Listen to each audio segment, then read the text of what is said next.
At most hotels, room keys are a thing of the past. You're more likely these days to be given a key card. When you arrive at the door to your room, you swipe or insert it to unlock the handle and get in. Because the room number doesn't appear on the card, this system is far more secure than door locks with a keyhole.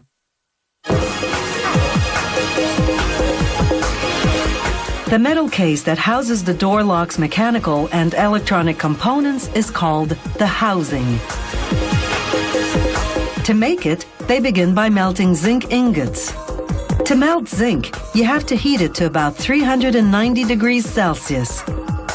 Die casting machinery then injects the molten zinc into molds. Between injections, sprayers coat the empty mold cavities with a release agent, the industrial equivalent of greasing a baking pan. A built-in cooling system hardens the metal, then a trimming die cuts off the excess zinc around each piece and in the openings. Meanwhile, the electronic circuit board, the brain of the lock, takes shape. They call this the pick-and-place machine. It picks up the 60-odd electronic components and places them in the right position on each board. This computer-guided machine installs 15,000 components per hour. Next, the boards undergo what's called wave soldering. A mix of molten lead and tin surges up from underneath, fusing the components in place and creating electrical bonds. Then both sides of each circuit board get a coat of silicone-based sealant. This protects the components against the elements. Back to the housings now. Workers lubricate them with grease, then apply what's called a sleeve bearing, a nylon bearing that enables the handle to turn smoothly. Next comes the drive tube, onto which the lever will be assembled on the other side. There are several clutch components that link the lever to the latch. Swipe the right card and they permit the latch to retract. After applying more lubricant, they install an override that enables the hotel to open the door with a key if, for some reason, the electronics malfunction.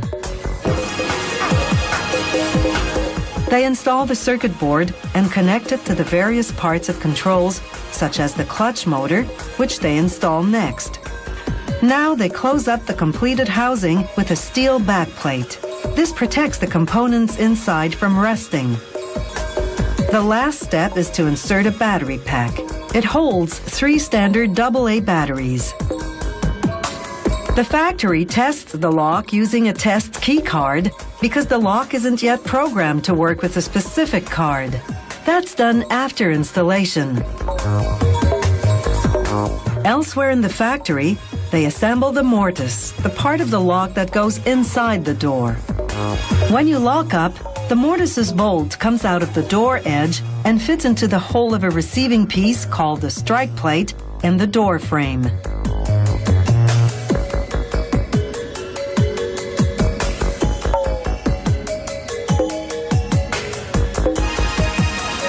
They close up the mortise with a back plate.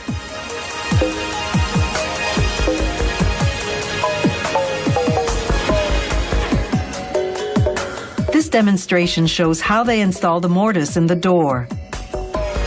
Once it's in, they screw a decorative plate on top.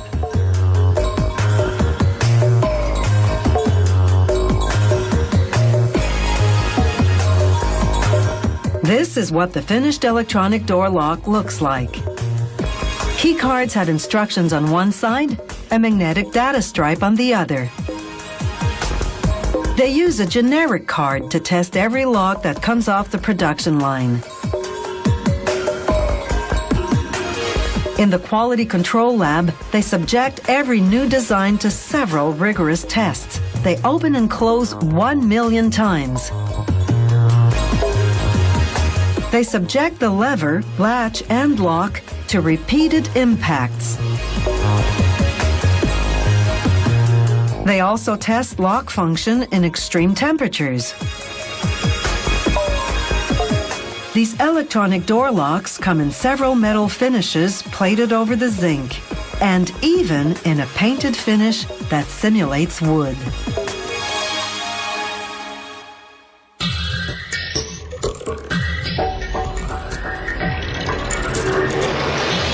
If you have any comments about the show, or if you'd like to suggest topics for future shows, drop us a line at www.howitismade.net.